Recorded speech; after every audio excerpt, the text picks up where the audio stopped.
नमस्कार, मैं हूं मोहित चौधरी और आप सभी का स्वागत है राष्ट्रीय धर्म में। रुक करते हैं आज की मुद्दे का। आपको बता दें कि उत्तर प्रदेश विधानसभा चुनाव को लेकर राजनीतिक दलों ने अपने अपने समीकरण और गठबंधन बनाने की कवायद अब और तेज कर दी है। बिहार की तर्ज पर उत्तर प्रदेश में भी एआईएमआईएम के प्रमुख असदुद्दीन ओवैसी छोटे छोटे दलों के साथ मिलकर बड़ा गठबंधन बनाने की जगत में जुटे हुए हैं। इसी पर देखिए खास रिपोर्ट। 2022 के विधानसभा चुनावों में यूं तो अभी काफी वक्त बाकी है, लेकिन सियासी दल अभी से उत्तर प्रदेश में अपनी गोटियां फिट करने में जुट चुके हैं। जहां भी बीते रोज ही आम आदमी पार्टी ने उत्तर प्रदेश में चुनाव लड़ने का ऐलान किया था, तो वहीं आज एआईएमआईएम के चीफ असदुद्दीन ओवैसी ने बसपा प्रमुख ओम प्रकाश राजभर से मुलाकात की है और साथ में चुनाव लड़ने का ऐलान किया है। बातचीत हुई है और एमआईएम पार्टी जो है भागीदारी संकल्प मोर्चा के साथ रहेगी और इंशाल्लाह जनवरी में प्रोग्राम बनेगा और मीटिंग्स होंगी, क्योंकि पब्लिक मीटिंग्स का तो कोविड की वजह से रिस्ट्रिक्शन है, मगर जनवरी में और भी हम इसको आवाम से मुलाकातें होगी, मीटिंग होगी और यकीनन हम इस सफ़र में सर के साथ हैं और आगे बढ़ेंगे। हाल ही में आम आदमी पार्टी के नेता संजय सिंह से मुलाकात की और उसके बाद अब ओवैसी से मुलाकात के बाद राजभर के चेहरे पर भी खोई हुई मुस्कुराहट देखने को मिल रही है। ओवैसी और कई दलों के साथ मिलकर राजभर उत्तर प्रदेश में एक बड़ा उलटफेर देख रहे हैं। यही वजह है कि इस मुलाकात के दौरान ओवैसी ने सपा से अलग होकर पार्टी बनाने वाले शिवपाल यादव की जमकर तारीफ भी की है। कौन होगा इस गठबंधन में? अगर शिवपाल यादव भी आपकी तारीफ कर चुके हैं, बहुत आपसे प्रभावित दिख रहे हैं आजकल। नहीं, वो भाई एक बात का तो इकरार करना पड़ेगा कि जनाब शिवपाल साहब उत्तर प्रदेश की राजनीति में एक बहुत बड़ा चेहरा है और उनका बहुत बड़ा तजुर्बा रहा है। देखिए आगे अभी क्या होता है, हम उनसे मुलाकात करेंगे तो आपको बता पाएंगे। अब बिहार चुनाव के बाद जहां ओवैसी उत्तर प्रदेश में एक राजनीतिक मैदान तैयार करने में जुटे हैं, तो वहीं राजभर खोई हुई साख पाने के लिए छोटे दलों के साथ मिलकर नया मोर्चा तैयार करने में जुटे हुए हैं। राजभर ने भागीदारी संकल्प मोर्चा बनाया हुआ है और इस मोर्चे को और मजबूत बनाने के लिए राजभर भी मेहनत में जुटे हुए हैं। आप लोग अच्छी तरह पहले से भी वाकिफ हैं कि हमने एक भागीदारी संकल्प मोर्चा साल भर हो गया।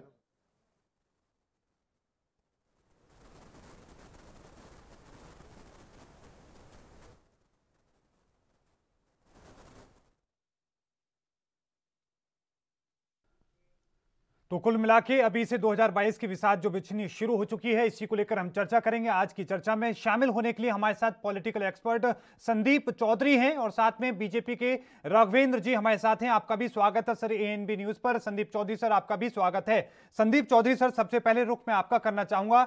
आम आदमी पार्टी के बाद एआईएमआईएम चीफ अब उत्तर प्रदेश में जा रहे हैं, यूपी आपका मिशन उन्होंने शुरू कर दिया है, इसको किस तरीके से देखा जाना चाहिए? देखिए मोहित जी, इस चीज की आशंका पहले से लगाई जा रही थी। जिस तरीके से असदुद्दीन ओवैसी पिछले कुछ समय से राजनीति में सक्रिय हुए हैं और हैदराबाद से बाहर निकल के उन्होंने राजनीति अपनी पकड़ मजबूत करनी स्टार्ट की है जी। और हिंदुस्तान जो पार्लियामेंट्री है, जो एक नेता है, वो असदुद्दीन ओवैसी है, जिनको आप लगातार 12 महीने गर्मी सर्दी बरसात में टीवी चैनलों पर मीडिया के माध्यम से चाहे संसद में बात रखते हुए देख सकते हैं और सुन सकते हैं जी। तो तैयारियां बड़ी जबरदस्त रहती हैं और बिहार का जिस तरीके का रिजल्ट आया है, जिस तरीके से बिहार में उन्होंने प्रदर्शन किया है, उससे उनके हौसले बुलंद हैं और वो जानते हैं अपने वोट बैंक को साधना, अपने वोट बैंक को इकट्ठा करना और वोट लेने का हुनर उनके पास मौजूद है।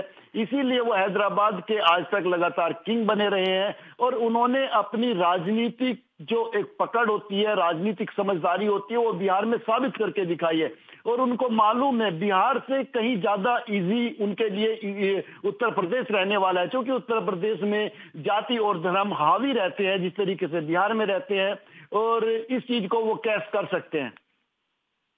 सिंह जी, आपका भी स्वागत है। अब मैं रुख आपका करना चाहूंगा। जिस तरीके से लगातार आपके ऊपर हमलावर रहते हैं एआईएमआईएम के चीफ असदुद्दीन ओवैसी, लेकिन साथ में उत्तर प्रदेश में जिस तरीके की से उनकी एंट्री हो रही है, उस पर आप क्या कहेंगे? देखिए, लोकतंत्र में चुनाव लड़ना हर व्यक्ति का अधिकार है जी। असदुद्दीन ओवैसी जो है एक राजनीतिक दल के कार्यकर्ता है, नेता है, उनका उत्तर प्रदेश में स्वागत है जी। कल केजरीवाल ने भी घोषणा की थी कि उत्तर प्रदेश में हम चुनाव लड़ेंगे जी, उनका भी स्वागत है। भारतीय जनता पार्टी ईमानदारी से सबका साथ, सबका विकास और सबके विश्वास को लेकर के राजनीति करती है। ठीक। तो हिंदू मुस्लिम की राजनीति नहीं करती है। अगर दूसरी तरफ असदुद्दीन ओवैसी को हम देखते हैं तो बिल्कुल मुस्लिम वो जो ऐसे बयान आते हैं जो राष्ट्र विरोधी बयान होते हैं और मुस्लिमों को संगठित करने वाले बयान होते हैं। उन्होंने संसद पर का भी अपमान किया। उन्होंने संसद के विषय में ऐसी टिप्पणी की है जो संविधान के खिलाफ है। उन्होंने देश के नरेंद्र मोदी से भी कहा कि तेरे बाप का है देश क्या।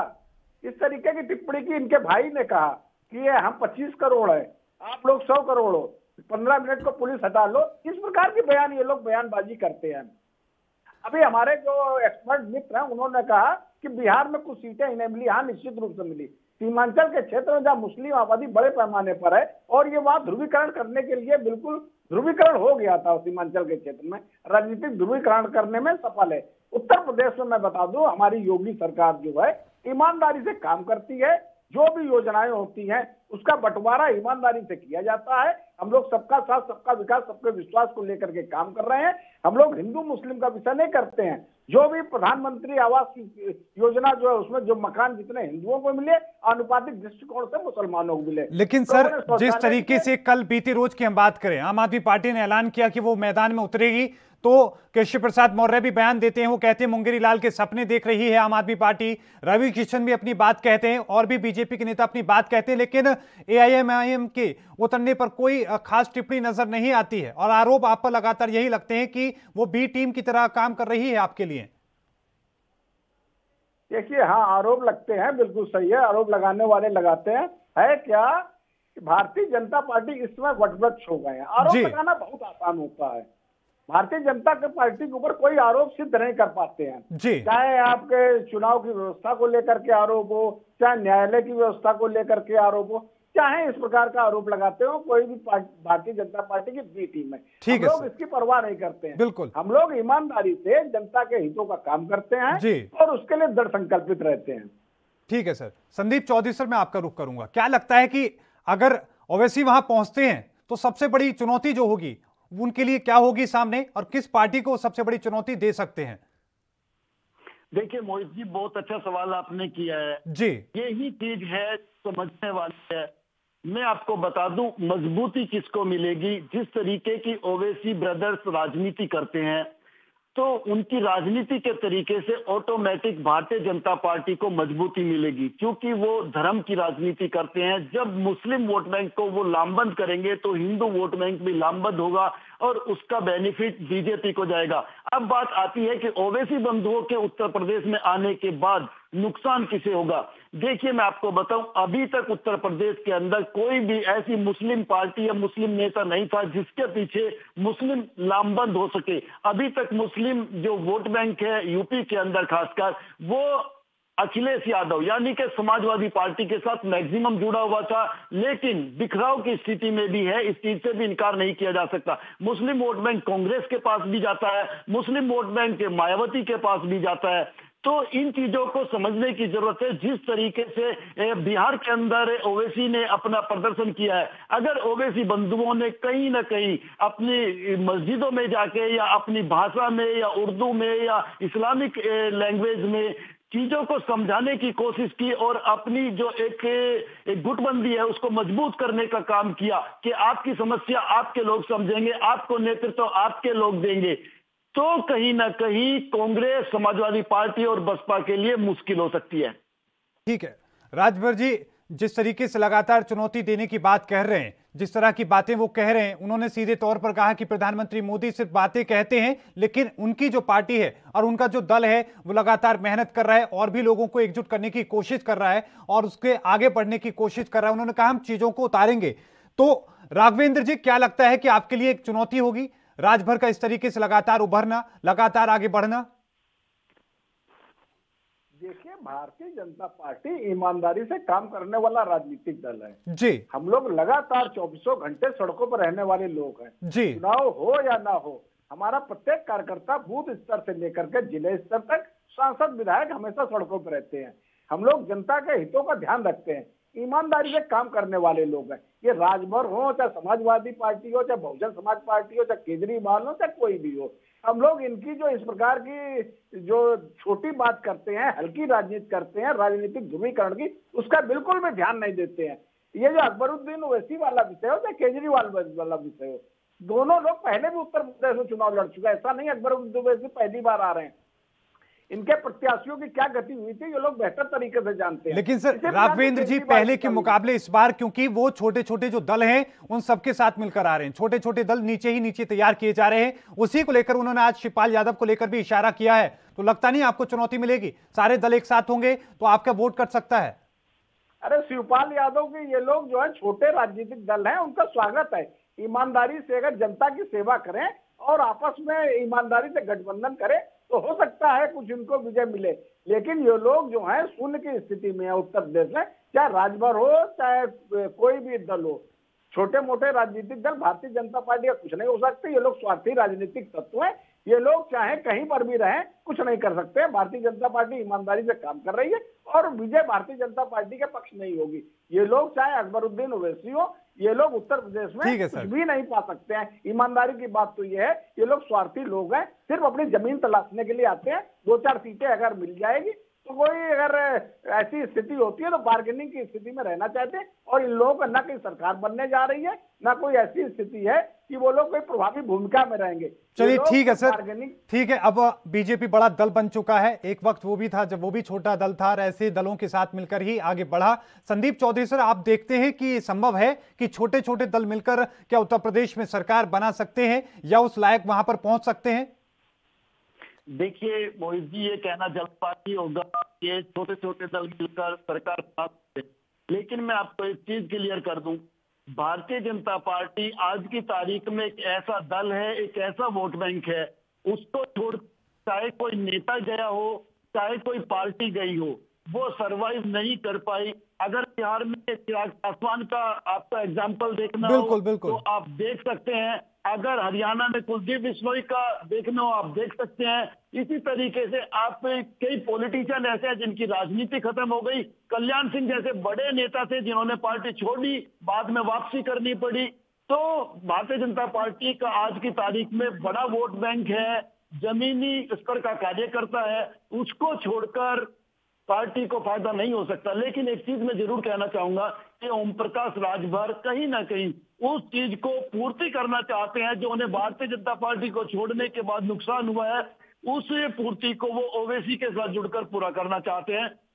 लेकिन वही अपनी जो उनकी 4-5 सीट है वो निकाल सकते हैं। बिल्कुल, लेकिन ये तो है, लेकिन साथ में एक इंपॉर्टेंस जो छोटे दलों की है उसको थोड़ा समझने की हम कोशिश करें तो किस तरीके से समझा जाए, क्योंकि अखिलेश यादव भी लगातार छोटे दलों से संपर्क साधने की कोशिश में जुटे हुए हैं, तो इनकी महत्ता आखिरकार क्या है? देखिए मोहित जी, मैं आपको बता दूं, जो छोटे दल हैं कहीं ना कहीं छोटे दल सिमटते जा रहे हैं। जो राष्ट्रीय पार्टियां हैं उनका वर्चस्व पिछले कुछ समय में बढ़ा है जब से भारतीय जनता पार्टी मजबूत हुई है, क्योंकि कहीं ना कहीं लोगों के दिलो दिमाग में एक चीज आ गई है कि जो क्षेत्रीय दल हैं ये जाति और धर्म और कुछ नेताओं की राजनीतिक दुकानें हैं, उनकी कुछ सीटें आ जाती हैं, चाहे विधायक आ जाए चाहे एमपी आ जाए, उनको बेचा जाता है और इससे देश का भला नहीं हो सकता, देश में डेवलपमेंट नहीं हो सकता और राजनीति का स्तर लगातार गिरता है और ब्लैकमेलिंग राजनीति में इससे बढ़ती है। बिल्कुल ठीक है राघवेंद्र जी, मैं आपका रुख करना चाहूंगा। जिस तरीके से ओवैसी लगातार सीएम योगी आदित्यनाथ को खासतौर पर टारगेट पर लेते हैं, या फिर हम ये कहें कि प्रधानमंत्री मोदी को खासतौर पर टारगेट पर लेते हैं, अपनी बातों को कहने की कोशिश करते हैं, क्या लग रहा है कि अगर वो जिस तरीके से छोटे दलों के साथ मिल रहे हैं गोरखपुर जैसी जगहों पर, क्योंकि राजभर का वहां पर वजूद है और भी पार्टियों का है, तो क्या लग रहा है कि आपको नुकसान हो सकता है? और नुकसान होगा तो उससे लेकर के आपकी पार्टी उसको लेकर कोई रणनीति तैयार कर रही है? इस पर मैं आपका सर जवाब लूंगा, लेकिन उससे पहले वक्त हुआ एक छोटे से ब्रेक का। ब्रेक के उस पार लगातार चर्चा जारी है।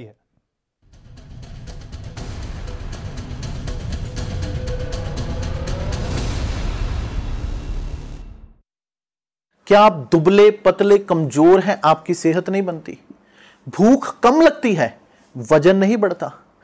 दरअसल मेन बात खाना पीना खाना नहीं है, मेन बात है खाया पिया लगना। और अगर खाया पिया लगेगा ही नहीं तो सेहत बनेगी कैसे? इसलिए हमारी संस्था सन्यासी आयुर्वेदा ने एक ऐसी दवा बनाई है जो कि आपके पाचन तंत्र को, आपके लीवर सिस्टम को ठीक करने का काम करती है, ताकि आप जो भी खाएं उसका पूरे का पूरा निचोड़ आपके शरीर को लगे, आपकी भूख बढ़े, खाया पिया सही से लगे, नया खून बने, हड्डियों में जान आए, वजन बढ़े, ताकत बढ़े, चेहरे पर नूर आए और आप मोटे तगड़े खूबसूरत पर्सनैलिटी के मालिक बन जाएं। यह दवा पूरी तरह से आयुर्वेदिक होती है। इसका शरीर पर कोई भी साइड इफेक्ट, कोई भी नुकसान या दुष्प्रभाव नहीं होता। लड़के लड़कियां दोनों इसका इस्तेमाल कर सकते हैं और पहले 15 दिन के अंदर ही आपको इसका असर महसूस हो जाएगा। सिर्फ 650 रुपए की पूरे 1 महीने की दवा होती है और आप इसे घर बैठे 01145454545 पर फोन करके दवा मंगवा सकते हैं।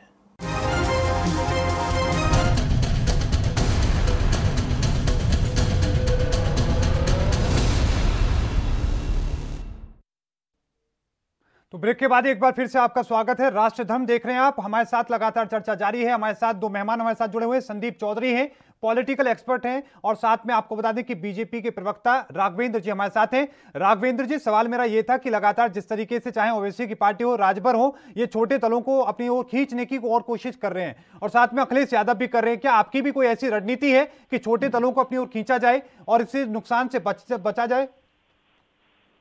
देखिए, हमारी स्पष्ट विचारधारा है, हमारी स्पष्ट सोच है जी। इसे जुड़ना है, हमारी विचारधारा के साथ जुड़ना पड़ेगा, हमारी सोच के साथ जुड़ना पड़ेगा और देश की 23 करोड़ आबादी की आवाज बनना पड़ेगा जी। ओवैसी जी की बात मैं कहना चाहूंगा, हम तो सनम डूबेंगे, तुमको भी ले डूबेंगे।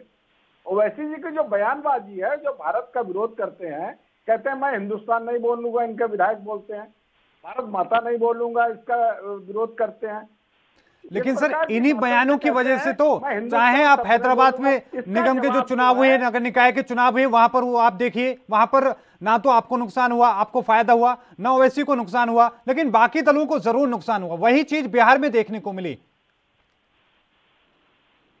नहीं, देखिए, अब कहाँ नुकसान होता है, कहाँ फायदा होता है, ये जो चुनाव की चर्चा का विषय तो हो सकता है, लेकिन मैं ये कहना चाहता हूं, ईमानदारी से, कोई राजनीतिक बात नहीं कह रहा हूं जी। भारतीय जनता पार्टी कहीं पर भी अपनी विचारधारा से समझौता करते हुए आपको नजर नहीं आएगी जी। जिसको आना होता है अपना समझौता करके आता है। हम लोग किसी के पास ये अपनी विचारधारा को ले करके जाते हैं, जिसे स्वीकार करना होता है नतमस्तक होकर स्वीकार करता है, नहीं तो अपना काम देखे। चाहे राजभर जी हो, राजभर जी हमारे दल में रहे, उनका स्वागत है। हम लोगों ने उनकी विचारधारा इस प्रकार का काम नहीं किया जैसे वो लोग स्वार्थी राजनीति करते हैं। हम लोग स्वार्थ की राजनीति नहीं करते हैं। भारतीय जनता पार्टी सबका साथ, सबका विश्वास और सबके विकास को लेकर के काम। ठीक है सर, जो साथ छोड़कर चला जाता है उसको बाद में आप इसी तरीके से कह देते, कई दलों ने आपका साथ छोड़ा, आप इसी तरीके से उनको लेकर कटाक्ष करते हैं। संदीप चौधरी सर, मैं आपसे अगर जानने की कोशिश करूं, आम आदमी पार्टी के संजय सिंह से भी मुलाकात हुई है राजभर की। अगर आम आदमी पार्टी और साथ में असदुद्दीन ओवैसी की पार्टी, राजभर की पार्टी और ये तमाम जो दल बन रहा है एक साथ आता है, तो क्या नुकसान दे पाएगा बीजेपी को?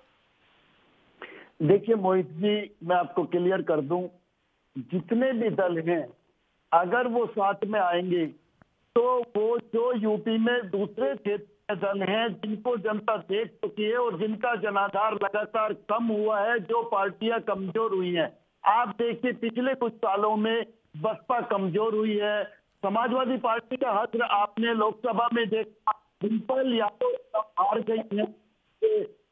इसी तरीके से कांग्रेस, सपा और बसपा को बड़ा नुकसान होगा, क्योंकि ओवैसी के आने से एक वोट बैंक है जो सपा, बसपा और कांग्रेस को मजबूत करता है, इनका वो वोट बैंक खिसक सकता है।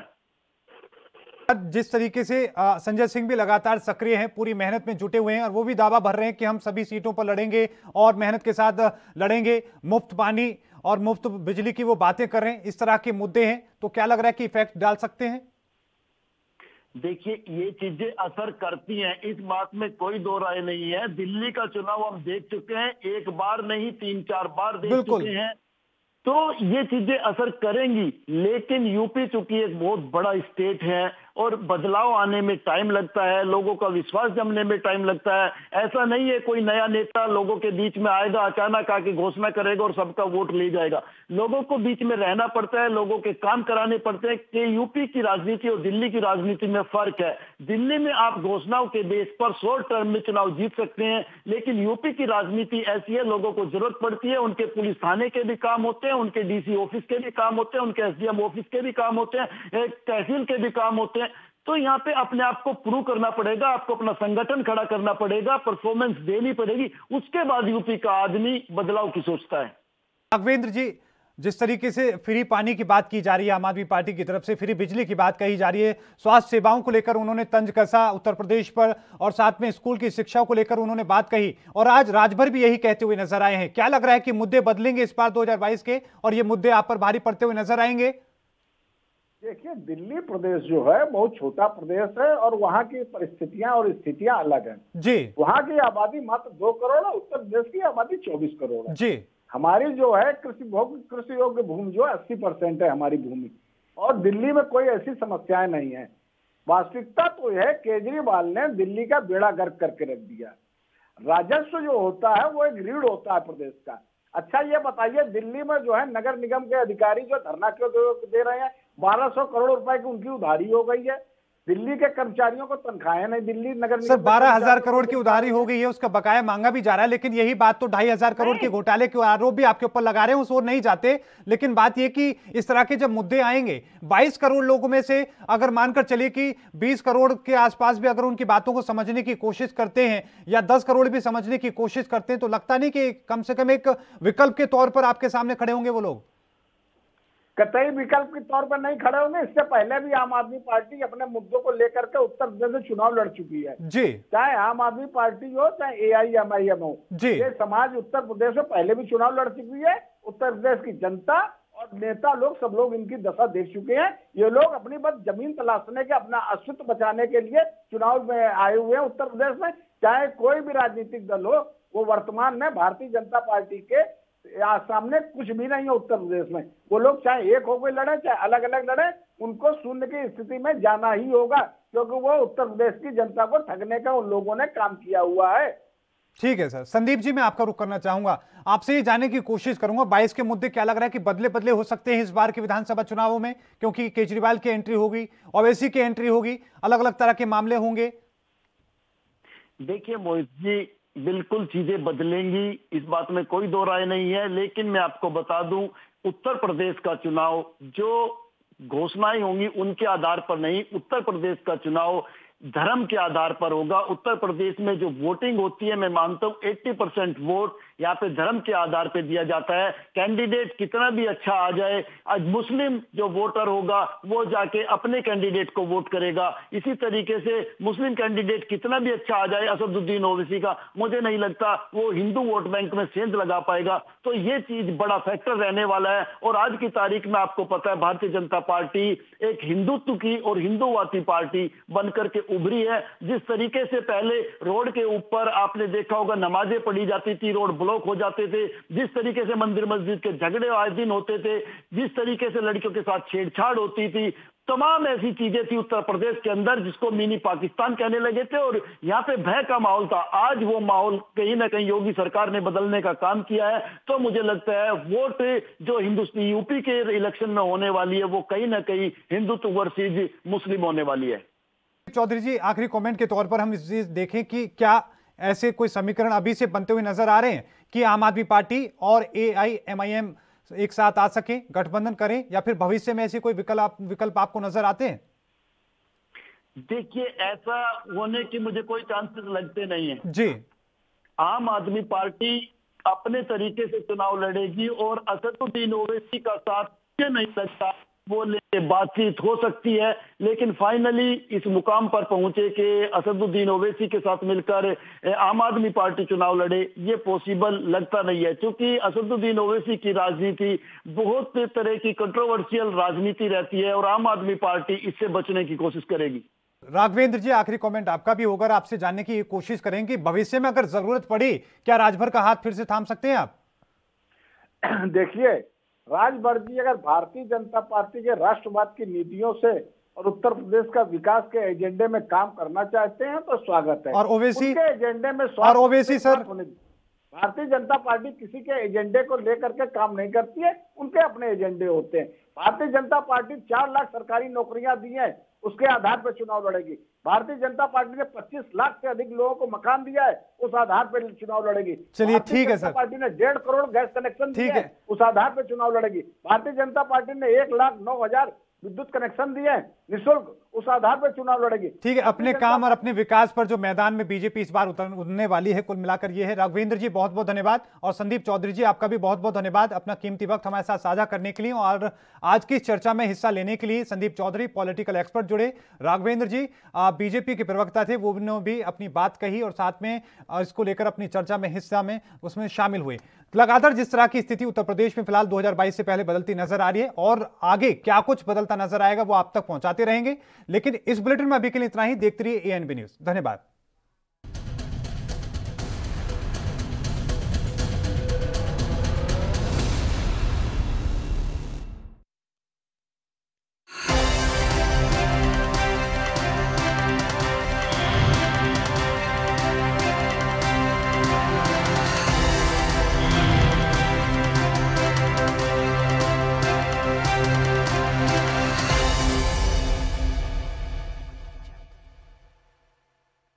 क्या आप दुबले पतले कमजोर हैं, आपकी सेहत नहीं बनती, भूख कम लगती है, वजन नहीं बढ़ता?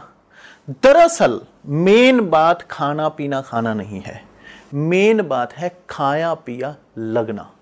और अगर खाया पिया लगेगा ही नहीं तो सेहत बनेगी कैसे?